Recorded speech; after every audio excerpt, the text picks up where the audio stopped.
Et nous poursuivons cette matinée dédiée à la RSE, développement durable, avec une table ronde passionnante, vous allez voir, sur le sujet du climat. On va parler de sobriété carbone, un sujet majeur cette année en particulier. Et pour en parler, j'ai à mes côtés Monica De Virgilis, présidente de Chapter Zero France. Entre autres, elle fait d'autres choses, elle va nous raconter. Bonjour et merci d'être avec nous.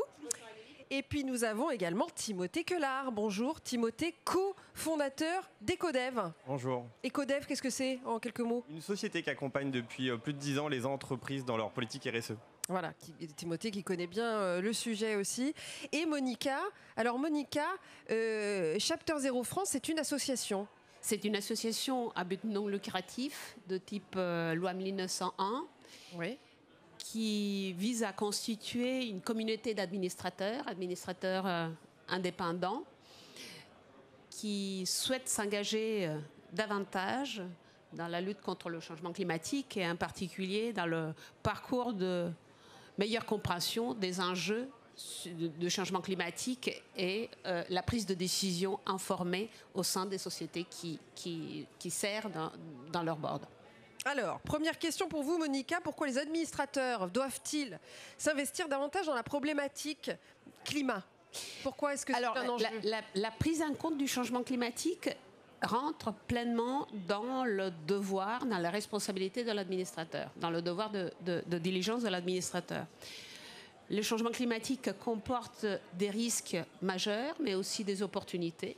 Et donc, quand on dit risque, opportunité, stratégie, le conseil d'administration est en charge. Et puis, troisièmement, le changement climatique, c'est un sujet systémique, de nature systémique complexe, que typiquement, c'est à l'exécutif, au management de maîtriser dans le détail en profondeur, mais les administrateurs doivent comprendre les enjeux fondamentaux pour pouvoir challenger, décider quand challenger et quand soutenir le management. Donc, ouais. Alors Timothée, Monica, j'en laisse un petit peu pour Timothée.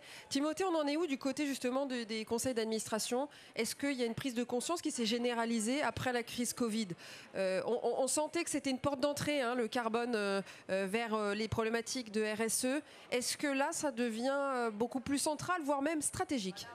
Alors c'est clair qu'on a eu une bascule depuis quelques années et principalement effectivement Covid a accéléré la situation. Le sujet du carbone est présent dans les entreprises depuis une quinzaine d'années avec plein de limites en termes de déploiement et de fonctionnement. C'est quelque chose d'assez théorique pour beaucoup et on a du mal à comprendre les ordres de grandeur associés aux objectifs à atteindre si on se fixe par exemple la feuille de route Accord de Paris, la trajectoire de degrés si je simplifie. Et donc, effectivement, c'était présent. On sent que là, il y a une accélération. C'était un sujet très peu palpable qui devient un sujet stratégique pour certains, avec la définition d'une feuille de route à 10 ans, 20 ans pour les plus ambitieux, avec quand même beaucoup de limites et beaucoup de disparités en fonction des comités d'administration, puisque du coup, on s'amuse souvent en tant que consultant à challenger un peu les connaissances de ces interlocuteurs et on voit quand même qu'il y a un gros déficit aujourd'hui sur la réelle ampleur, on va dire, de la mission à venir sur les enjeux de sobriété carbone, puisque c'est le titre. On peut citer peut-être des bons exemples, des bons élèves qui sont particulièrement exemplaires en sobriété carbone. Alors, si je suis assez critique, j'en vais dire que quasiment personne est aujourd'hui aligné sur les accords de Paris, comme ça je ne vais pas faire de jaloux. Après, il y a des ONG aujourd'hui ou des structures qui vont lister un certain nombre de bons élèves et on ressort un certain nombre d'entreprises qui ont des définitions de feuilles de route assez on va dire, ambitieuses. Je ne veux pas forcément en citer une ou d'autres. Ce qui est intéressant en tout cas de voir depuis Covid, c'est que le sujet était souvent pris par la petite lorgnette ou à la marge et détenu, on va dire en termes de savoir, par une poignée. Et aujourd'hui, on voit que la plupart des comités d'administration et des dirigeants souhaitent quand même être plus ambitieux sur le sujet parce qu'ils ont bien compris qu'il y avait un vrai enjeu à court et moyen terme. Et ce n'est pas qu'un enjeu de communication, Monica.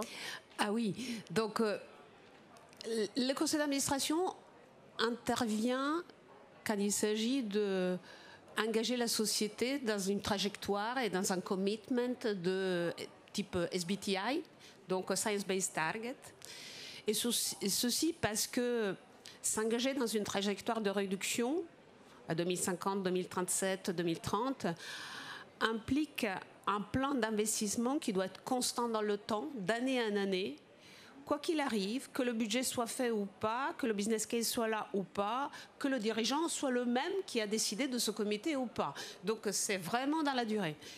Et donc, par contre, le plan d'engagement, la trajectoire est souvent pas chiffrable en termes d'engagement parce que ça demande des transformations majeures et parce que aussi ça porte sur des technologies qui ne sont pas mûres aujourd'hui, donc on ne connaît pas le coût mainstream. Ceci pour le Commitment Science-Based Target.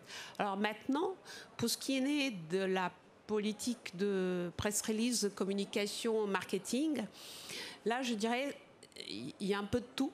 Il y a aussi des communications qui sont vraiment peu recevables. Ça m'est arrivé personnellement dans une société que la société fasse une press release, c'est une société dans le domaine du pétrole, fasse une press release sur le baril de brut net zéro. Alors je suis sautée sur ma chaise, parce que pour qu'une unité d'énergie fossile soit net zéro, il faut avoir fait non pas de la compensation à travers le 3 € la tonne carbone équivalent pour faire pousser des arbres, mais il faut vraiment avoir fait de la séquestration qui a tout un autre prix.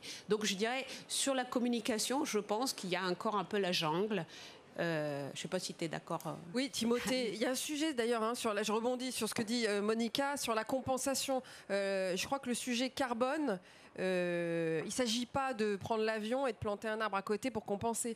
Il ne faudrait pas compenser en fait, c'est ça le sujet. Alors oui, théoriquement, si on reprend un peu l'histoire de l'être humain sur la planète était équilibrée et séquestrée suffisamment avec les forêts, les océans. Donc c'est vrai que là maintenant, nous, on en dégage un peu plus, les humains. Et donc ce petit reliquat là, il faut effectivement trouver des solutions pour faire ce qu'on peut appeler de la compensation carbone. Alors, les mécanismes de compensation carbone, ils datent des protocoles de Kyoto et ils peuvent être basés sur des technologies. J'enlève une centrale à charbon, je la remplace par une centrale hydraulique, par exemple. Donc, pour les mêmes productions d'électricité, je vais émettre moins de CO2. Et on peut aller sur d'autres projets, isolation de fours solaires ou, par exemple, plantation d'arbres. Tous ces projets ont des avantages et des inconvénients. Donc, je pense que prendre l'avion et planter, c'est bien. Après, il faut savoir où est-ce qu'on plante, pour quel type de projet, et est-ce qu'il y a une durabilité ou est-ce qu'il y a une capacité à garantir aujourd'hui cette séquestration. La difficulté, c'est qu'on voit bien qu'avec les changements climatiques, on ne peut plus être garant d'un certain nombre d'acquis qu'on avait dans le passé. Je prends l'exemple de la reforestation. On avait des zones où on pouvait s'affranchir des feux de forêt il y a quelques années et on voit qu'aujourd'hui les feux de forêt arrivent et donc ce qu'on plante aujourd'hui peut-être brûlera demain. Mais on a les mêmes enjeux, les mêmes difficultés dans les enjeux technologiques. Mon barrage peut aussi avoir des problèmes, etc. Donc c'est pas si pire de compenser, c'est ce que vous dites. Donc je pense que la compensation est un bon mécanisme. Encore une fois, c'est issu des protocoles de Kyoto pour aider les pays du Sud à se développer. Donc c'est un bon, on va dire, protocole de manière générale, qui est galvaudé souvent ou mal compris et qui est aussi peu robuste dans un certain nombre de cas. Et si on prend l'exemple de 3 € la tonne de carbone, clairement on sait qu'une valeur aujourd'hui de tonne carbone dans notre société et sur la planète, on pourrait la chiffrer à 150, 300, 400, 500 €. Et donc effectivement, quelle est la valeur aujourd'hui d'une tonne à 3 € et quelle est la garantie qu'il y a derrière? On peut se poser beaucoup de questions. Mais on débute. Donc mais si on prend le problème à la source, c'est bien aussi. C'est mieux, non? Tout de même, la thématique, si on prend la thématique de la sobriété, si voilà. Vous regardez la définition de la sobriété, c'est de consommer avec modération, c'est d'être tempéré dans ses propos. Et c'est d'avoir une capacité à ne pas aller plus loin que le minimum quelque part légal. Bon, quand on voit notre société, on voit bien qu'on est très loin de ce fonctionnement de sobriété. Et donc sobriété, c'est tout le monde à vélo, Timothée, c'est ça? Pas forcément à vélo, ça peut être à pied. Ça peut être aussi avec des moyens de transport en commun ou partagés qui sont plus responsables. En fait, ce qui est intéressant de voir derrière cette sobriété, c'est quelle est la part de carbone que chacun pourrait consommer et qu'est-ce qu'on peut faire en face de cette consommation de carbone. Et est-ce que le niveau de vie est si dégradé que ça ? Et quelles sont les conséquences au quotidien. Et c'est là où il y a beaucoup de débats, puisque la marche est assez grande à franchir. Ce que j'entends, c'est qu'il y a une responsabilité individuelle, Monica.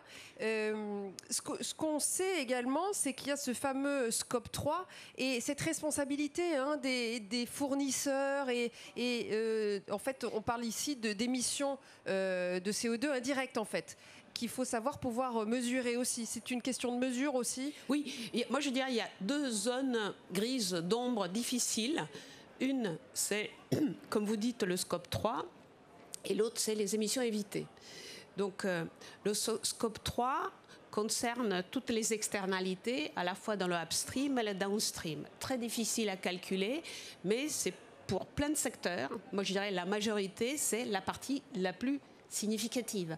Donc, déclarer, je reviens, le baril de pétrole net zéro, alors que déjà il ne l'est pas, mais en plus, quand il sera consommé, voilà, les émissions elles seront émises à la consommation. Donc, grosse difficulté, gros chantier de calcul de Scope 3.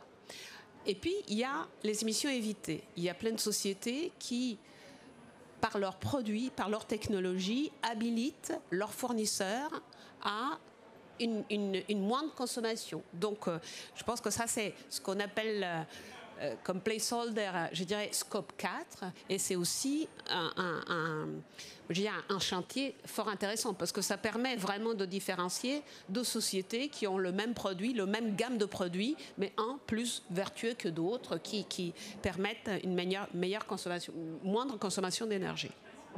Voilà. Moi, j'ai envie de dire quelque chose sur la sobriété. Alors, j'ai réfléchi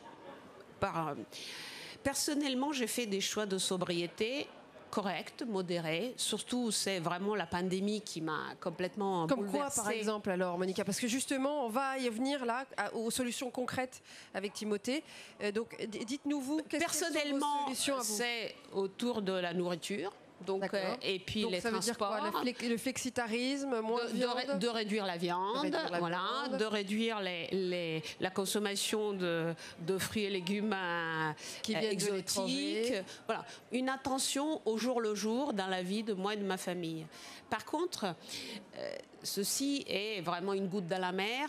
Il y a une étude, je crois, de Carbone 4 qui est parue avant l'été, qui montre que les gestes du quotidien peuvent contribuer à une réduction de 25% de la réduction qu'il faudrait pour chaque Français de 11 tonnes à la réduction qui serait jusqu'à 2 tonnes la personne.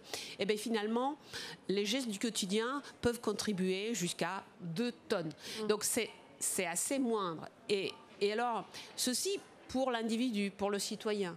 Mais ce sont des gestes volontaires. En entreprise, je dois dire que le sujet de la sobriété, le gros sujet qu'on traite, c'est le sujet de l'efficacité, donc des investissements pour que l'unité produite soit moins gourmande. La sobriété, il y a des solutions d'autopartage, il y a des solutions de lumière LED par rapport à des lumières, à des lampes traditionnelles.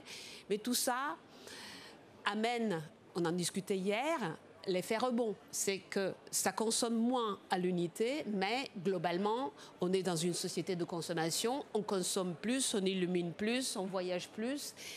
Et donc, du coup, puisque ça coûte moins l'unité, on en consomme plus. Donc il faudrait déconsommer pour avoir une empreinte carbone moindre, Timothée? Alors, déjà, je suis effectivement tout à fait d'accord avec Monica sur le sujet des périmètres. Je voulais revenir dessus, parce qu'on a 3 périmètres, et aujourd'hui, dans les analyses de carbone, souvent le 3e, donc le scope 3, est vu un peu comme on le souhaite.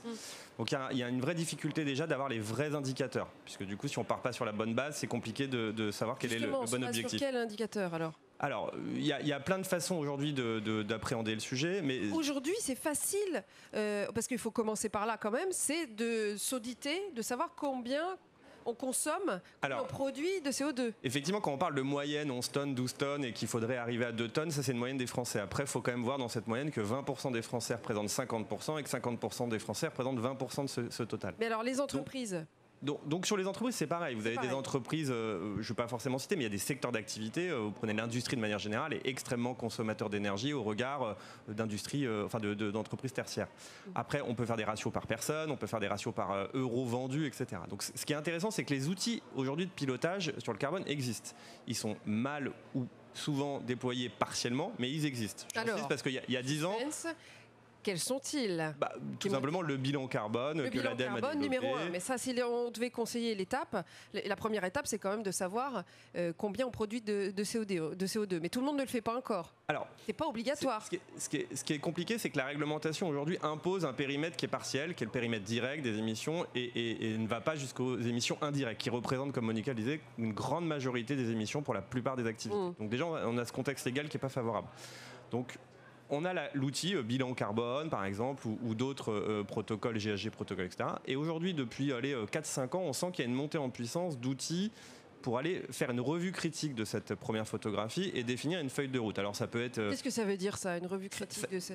C'est de regarder précisément les objectifs, on va dire, ou en tout cas les données transmises au départ, pour définir des objectifs. Il faut aller voir qui alors pour faire ces analyses? C'est la difficulté aujourd'hui, c'est que vous n'avez pas de normes, vous n'avez pas de réglementation qui régit cet audit, et donc il y a plein de cabinets, il y a plein d'outils qui vendent le principe de le faire. Vous avez des indépendants et des grosses boîtes d'auditeurs du CAC 40. Donc c'est vraiment aujourd'hui assez... Petit bonheur la chance, Monica. Assez fouillis. On ne sait pas trop à qui se fier pour se faire accompagner sur ces sujets carbone. Il y a de toute gamme de pas cher et cher, un 3 clics ou un plusieurs clics. Moi, je pense qu'il y a quand même... Le bilan, d'une façon ou d'une autre, a vraiment démarré. On est tous dans le bilan. Sur le scope 3, on est encore un peu confus, mais les grosses boîtes le font. Rappelez, Monica, ce qu'est le scope 3 pour ceux qui nous regardent, qui ne savent pas ce que c'est. Le scope 3, ce sont les émissions indirectes des clients ou des fournisseurs ou des voyages professionnels. Qui sont plus dures à mesurer finalement, puisqu'elles sont indirectes. Donc on ne maîtrise pas toute la chaîne. Par contre, il y a des sociétés les plus matures, je pense au cas de Schneider, en plus de mesurer, ils s'engagent aussi avec leurs fournisseurs et leurs clients à travailler ensemble pour réduire. Donc ça, c'est vraiment la Rolls-Royce de l'engagement, je dirais.